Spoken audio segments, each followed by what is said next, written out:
Hi friends, ഇന്ന് നമുക്ക് diet follow ചെയ്യുന്നവർക്ക് ഒരു സ്പെഷ്യൽ ഫ്രഞ്ച് ഫ്രൈ ഉണ്ടാക്കാം. LCHF കീറ്റോ ഡയറ്റ് ഫോളോ ചെയ്യുമ്പോൾ പൊട്ടറ്റോ ഉപയോഗിച്ചുള്ള ഫ്രഞ്ച് ഫ്രൈ കഴിക്കാൻ പാടില്ല. അതിനു പകരമായിട്ട് റാഡിഷ് ഉപയോഗിച്ചാണ് ഞാനിത് ഉണ്ടാക്കിയിട്ടുള്ളത്. ഇതിനാവശ്യമായ സാധനങ്ങൾ നോക്കാം. നീളത്തിലുള്ള വൈറ്റ് റാഡിഷാണ് ഞാൻ എടുത്തിട്ടുള്ളത്, മുള്ളങ്കി. ഇതിൻ്റെ രണ്ട് ഭാഗവും ഒന്ന് കട്ട് ചെയ്ത് കൊടുക്കാം. കട്ട് ചെയ്തതിന് ശേഷം നമുക്കിതിൻ്റെ തൊലി ഒന്ന് കളയാം. ഒരു കത്തി ഉപയോഗിച്ചും ഇത് കളയാവുന്നതാണ്. വളരെ പെട്ടെന്ന് കളയാനായിട്ട് സാധിക്കും.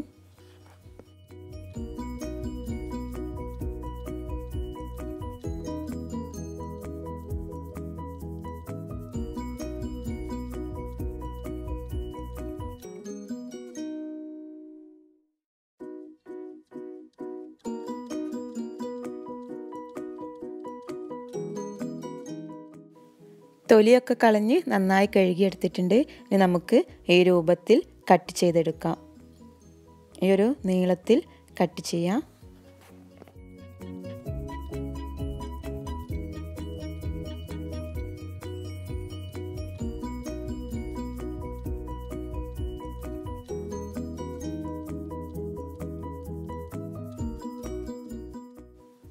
ഞാനിങ്ങനെ എല്ലാം കട്ട് ചെയ്ത് വെച്ചിട്ടുണ്ട്.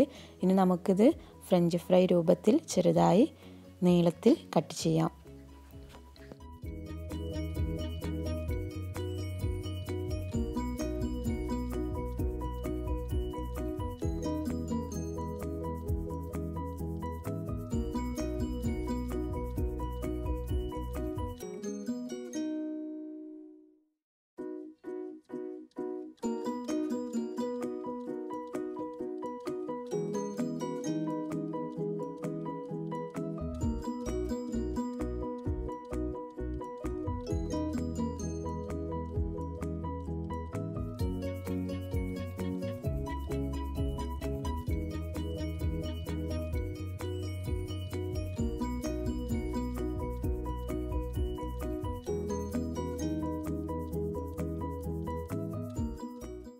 എല്ലാം കട്ട് ചെയ്തു. ഈ ഒരു തിക്നെസ്സിൽ വേണം കട്ട് ചെയ്യാനായിട്ട്.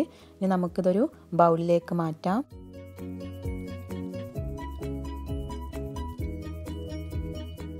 ഇനി ഇതിലേക്ക് അല്പം ഒരു 1/4 ടീസ്പൂൺ വെളുത്തുള്ളിയുടെ പൗഡർ ചേർത്ത് കൊടുക്കാം. Garlic powder. അടുത്തതായി ആവശ്യത്തിന് ഉപ്പ്. വളരെ കുറച്ച് ഉപ്പ് ചേർത്താൽ മതി, ഇത് പെട്ടെന്ന് ഉപ്പ് കൂടിപ്പോവും. പിന്നെ വേണ്ടത് കോക്കനട്ട് പൗഡർ. ഇതൊരു കോട്ടിങ് കിട്ടാനായിട്ടാണ് കോക്കനട്ട് പൗഡർ ചേർക്കുന്നത്. എന്നിട്ട് നന്നായി മിക്സ് ചെയ്തെടുക്കാം.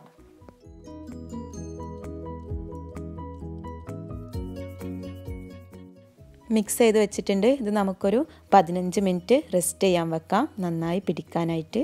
അതിനുശേഷം ഫ്രൈ ചെയ്തെടുക്കാം. ഇവിടെ 15 മിനിറ്റ് ആയിട്ടുണ്ട്. ഇനി നമുക്ക് ഫ്രൈ ചെയ്യാനായിട്ട് ഒരു പാൻ വെച്ച് ചൂടായതിന് ശേഷം വെളിച്ചെണ്ണ ഒഴിച്ചെടുക്കാം. വെളിച്ചെണ്ണയിൽ തന്നെ ഫ്രൈ ചെയ്തെടുക്കണം. ഒരു മീഡിയം ചൂടാവുമ്പോൾ നമുക്ക് അരിഞ്ഞു വെച്ചിട്ടുള്ള റാഡിഷ് ഇട്ട് കൊടുക്കാം.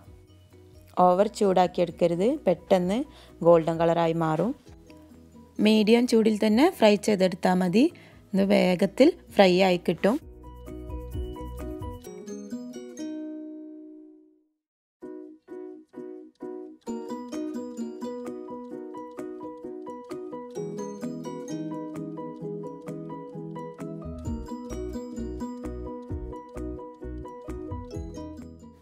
ഇപ്പം നന്നായി ഗോൾഡൻ കളറായി വന്നിട്ടുണ്ട്. രണ്ട് ഭാഗവും നന്നായി ഗോൾഡൻ കളറായതിനു ശേഷം നമുക്കിത് കോരിയെടുക്കാം.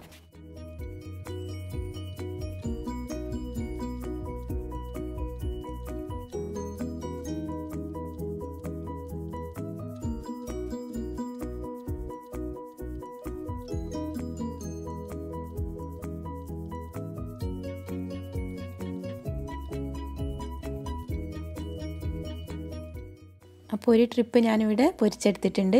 ഇനി നമുക്ക് അടുത്തതും ഇതുപോലെ പൊരിച്ചെടുക്കാം. എണ്ണ നല്ല ചൂടായിരിക്കുകയാണ്, അതിലേക്ക് ഇട്ട് വളരെ പെട്ടെന്ന് തന്നെ പൊരിച്ചെടുക്കാം.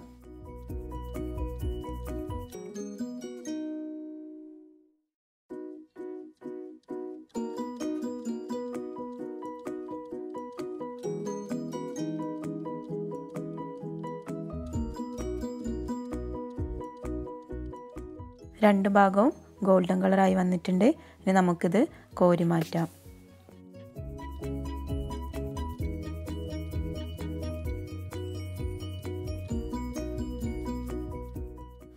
എല്ലാം ഞാനിവിടെ പൊരിച്ച് മാറ്റിയിട്ടുണ്ട്.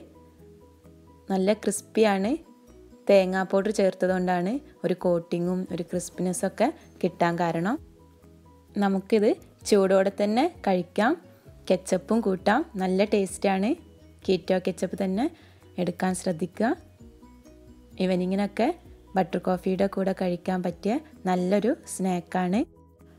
ഡയറ്റ് ഫോളോ ചെയ്യുമ്പോൾ പൊട്ടറ്റോ ഉപയോഗിച്ചുള്ള ഫ്രഞ്ച് ഫ്രൈ കഴിക്കാൻ പാടില്ലല്ലോ. അതിനു പകരമായിട്ട് റാഡിഷ് ഉപയോഗിച്ച് വളരെ പെട്ടെന്ന് നമുക്കിത് റെഡിയാക്കാം. നല്ല ടേസ്റ്റിയാണ്. നിങ്ങളെല്ലാവരും ഇത് ട്രൈ ചെയ്ത് നോക്കണം.